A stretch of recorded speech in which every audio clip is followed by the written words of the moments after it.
Hello बच्चों, welcome to my YouTube channel. और आज हम करने वाले हैं कक्षा 10 की सामाजिक विज्ञान की वर्कशीट नंबर 45 यानी कि 45 जो आपको मिलेगी 17 अक्टूबर को यानी कि 17 अक्टूबर को। ठीक है, सैटरडे को, शनिवार को। बेटा जो आज की वर्कशीट है उसके अंदर हम पढ़ने वाले हैं सिविक्स का राजनीति विज्ञान में पॉलिटिकल पार्टीज के बारे में। पिछली वर्कशीट में हमने देखा कि पॉलिटिकल पार्टीज क्या होती है, किस किस तरह की पॉलिटिकल पार्टी जो है वो भारत में पाई जाती है, स्टेट लेवल के ऊपर और नेशनल लेवल के ऊपर। उसके अलावा हमने इंडियन नेशनल कांग्रेस और बीजेपी के बारे में जो है वो डिटेल में पढ़ा था। आज है हमारे पास कुछ बहुत ही आसान टॉपिक्स, बहुत ही आसान वर्कशीट और बहुत ही आसान टॉपिक्स को हम आज पढ़ेंगे और समझेंगे। पहला है challenges to the political parties, कि कोई भी एक पॉलिटिकल पार्टी होती है यानी कि राजनीतिक दल होता है, उसके समक्ष, उसके सामने क्या क्या चुनौतियां जो है वो होती है। तो सबसे पहली और सबसे बड़ी चुनौती होती है that is dynastic succession. Dynastic succession का मतलब होता है वंशवाद। वंशवाद का अगर मैं आपको बताना चाहूँ तो जैसे हम कांग्रेस की बात करते हैं, कांग्रेस में क्या होता है कि ये गांधी परिवार से चलती हुई आ रही है। सबसे पहले इनको जब बनाया गया था तो इंदिरा गांधी इनकी जो प्राइम मिनिस्टर थी वो बनी थी। उनके बाद में राजीव गांधी जो है वो आ गए। ठीक है, उसके बाद में अब सोनिया गांधी और जो राहुल गांधी है उनके हाथ में इसकी बागडोर है। नो डाउट कि वो प्राइम मिनिस्टर नहीं बने, पर सोनिया गांधी उनको किसी डर से जो है वो प्राइम मिनिस्टर नहीं बनाना चाहती है राहुल गांधी को, अदरवाइज वो बनते। तो ये गांधी परिवार के हाथ में ही जो है वो बागडोर इसकी चलती हुई आ रही है। कोई अदर पर्सन अगर इसके एलिजिबल भी है और इनकी योग्यता भी है अगर उसकी, तो भी उसको नहीं पूछा जाता है। तो that dynastic succession is the biggest challenge.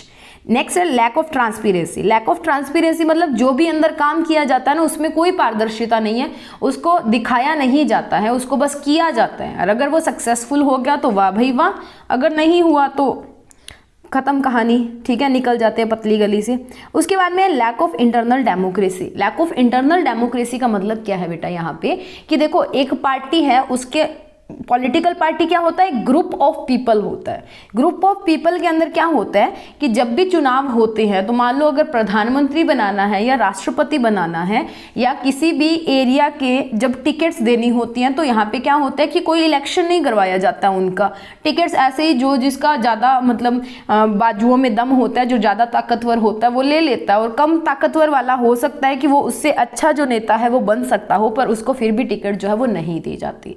ठीक है, अब क्या होता है कि इसी केस में जो इंटरनल डेमोक्रेसी है ना उसकी लैक हो जाती है। इंटरनल डेमोक्रेसी मतलब अगर आप किसी को टिकट दे रहे हो तो पहले उसकी वोटिंग कराओ, आप अपनी मर्जी से मत दो या किसी के कहने पे मत दो, वोटिंग करवाओ, जिसको ज़्यादा वोट मिल जाएंगे उस प्रतिनिधि को आप टिकट दे दो। ठीक है, उसके बाद में lack of meaningful choice. Meaningful choice यानी कि विकल्प ही नहीं है, ऑप्शंस ही नहीं है, कोई ऑप्शंस के ऊपर जाता ही नहीं है। हर बार वही जो है वो कांग्रेस का अध्यक्ष बन रहा है, सबको पता होता है प्रधानमंत्री किसने बनना है। मान लो कांग्रेस पार्टी आती है तो उसके नेता हमें पता होते हैं कि इस फलाने नेता को ये मिलने वाला है। और जब बीजेपी आती है तो जैसे मान लो नरेंद्र मोदी जी प्रधानमंत्री बनेंगे, अमित शाह है वो होम मिनिस्टर बनेंगे, तो काफ़ी सारी ऐसी चीज़ें होती है कि वो उन्हीं को दी जाती है, चॉइस ही नहीं होती है पार्टीज के पास कि किसी और को दे। ठीक है, उसके बाद में problem of money and muscle power.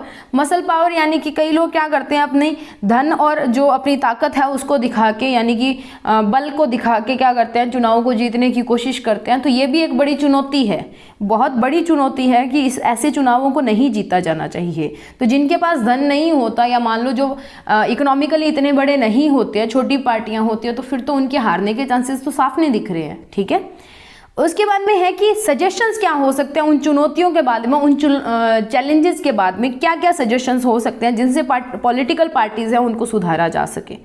पहला, making anti defection law more strict. Anti defection law का मतलब क्या होता है कि जैसे ये दल बदलू नेता नहीं होते कि कभी आज इस पार्टी में है, इस पार्टी में उनकी बात नहीं मानी तो दूसरी पार्टी में जो है वो चले गए। जैसे फॉर एग्जांपल बड़ा पॉपुलर जो है वो अभी चल रहा है, आप नवजोत सिंह सिद्धू को जानते होंगे जो एक बड़े क्रिकेटर भी रह चुके हैं और उसके अलावा वो कपिल शर्मा शो के अंदर भी आते होते हैं। तो अब क्या होता है कि जब पंजाब में कांग्रेस की सरकार आई तो नवजोत सिंह सिद्धू जी जो थे कांग्रेस के अंदर थे तब, पर उनको क्या हुआ कि जब मिनिस्ट्री जो डिवाइड हुई, मिनिस्टर्स को एरिया डिवाइड हुए तो उनको उनकी पसंद का एरिया नहीं मिला। उनको आई थिंक इलेक्ट्रिसिटी बोर्ड वाला जो एरिया है वो प्रोवाइड किया गया, पर वो उससे नाखुश थे, तो वो उन्होंने कांग्रेस पार्टी छोड़ दी। फिर आप वाले जो हैं उन्होंने उनके ऊपर जो है वो बोला कि आप हमारे साथ आ जाओ, हम आपकी मांगों को मानेंगे। अकाली दल वाले हैं या बीजेपी वाले हैं, उन्होंने भी बोला, तो उन्होंने क्या किया, कांग्रेस पार्टी को छोड़ के आप में शामिल हो गए। अब वापस आपको छोड़ के अभी जो किसान के आंदोलन हो रहे हैं पंजाब के अंदर, तो अभी फिर वो आप वालों को छोड़ के फिर कांग्रेस के साथ आ गए। कांग्रेस के जो अध्यक्ष हैं पंजाब के सुनील जाखड़ जी, वो उनको मनाते हुए घूम रहे हैं, हमने कई बार न्यूज़ के अंदर देखा है।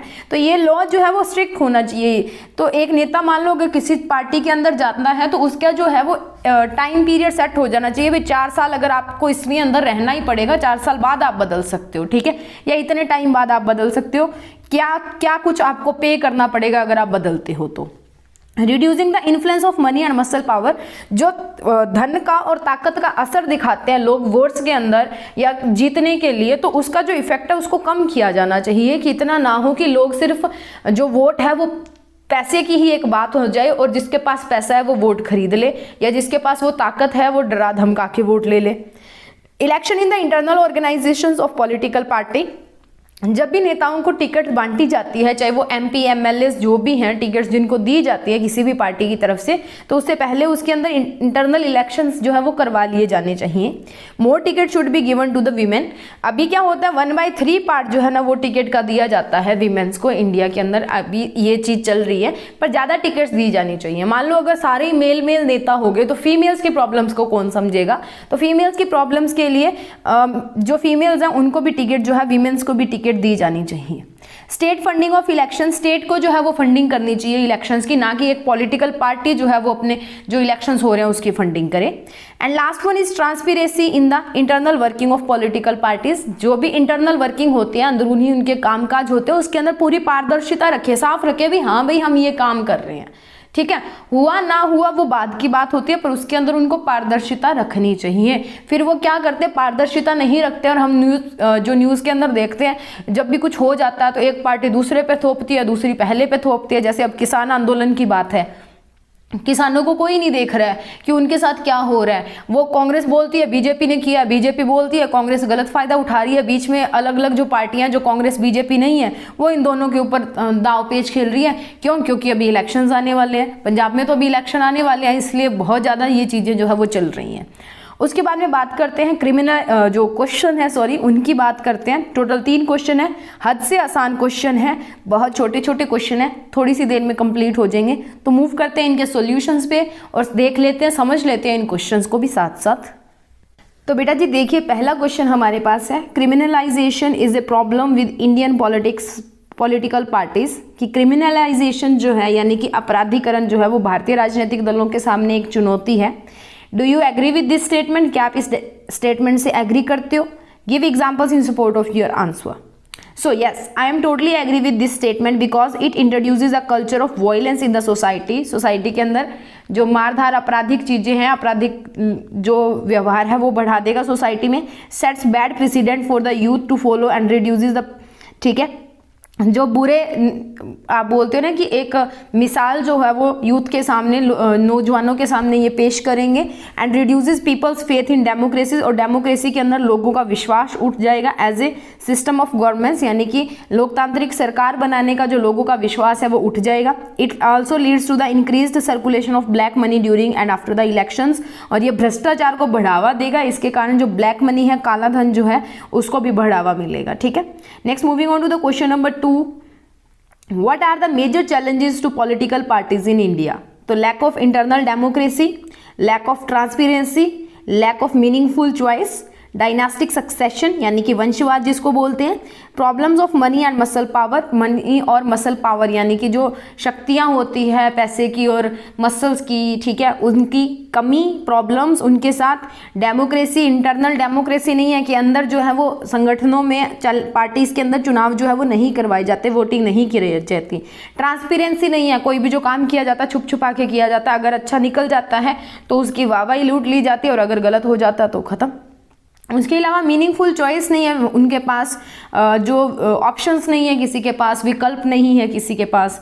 उसके बाद में क्वेश्चन नंबर 3 देखिए, suggest some ways to for the reforms in the political parties in India, कुछ रिफॉर्म्स आपने बताने हैं, कुछ सुझाव आपने देने हैं ताकि जो पॉलिटिकल पार्टीज है इंडिया के अंदर उनको सही किया जा सके, उनको सुधारा जा सके। ठीक है, सो पहला है a law should be made to regulate the internal affairs of the political party. Internal जो अफेयर होते हैं ना, जो इधर उधर जाते रहते हैं नेता कि कभी इस पार्टी को ज्वाइन कर लिया, कभी उस पार्टी को ज्वाइन कर लिया, तो उसके ऊपर थोड़ा जो लॉ है उसको स्ट्रिक्ट होना चाहिए। Reducing the influence of money and muscle power. Money और मसल पावर की जो इन्फ्लुएंस है, यानी कि धन को दिखा के या अपनी शक्ति बाजुओं के दम को दिखा के अगर आप चुनाव में जीतते हैं जोर जबरदस्ती, तो उसके ऊपर कुछ कमी की जानी चाहिए। Elections in the internal organisations of the political party.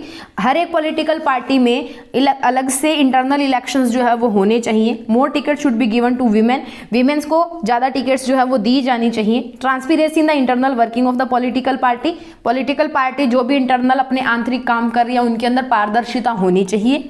And state funding of election, कि जो सरकार है या राज्य सरकार या केंद्र सरकार है उसको जो इलेक्शंस है उनकी फंडिंग करनी चाहिए, ना किसी की पॉलिटिकल पार्टी को। ठीक है, सो ये थे कुछ रिफॉर्म्स और ये आपको दिख रहा है क्वेश्चन नंबर 3 का आंसर आपकी स्क्रीन के ऊपर। Next moving on to the question number 2 and 1। So ये है आपके स्क्रीन के ऊपर क्वेश्चन नंबर 1 और क्वेश्चन नंबर 2 के आंसर्स। इसी के साथ हमारी वर्कशीट यहाँ पे खत्म होती है। नेक्स्ट मिलते हैं नए वीडियो में नई वर्कशीट के साथ। तब तक वीडियो को लाइक जरूर कीजिए, अपने फ्रेंड्स के साथ शेयर कीजिए और ऐसी ही वर्कशीट्स के आगे सॉल्यूशन पाने के लिए चैनल को सब्सक्राइब कीजिए। नेक्स्ट वीडियो में मिलेंगे नई वर्कशीट के सॉल्यूशंस के साथ। तब तक के लिए घर पे रहिए, सुरक्षित रहिए और पढ़ते रहिए।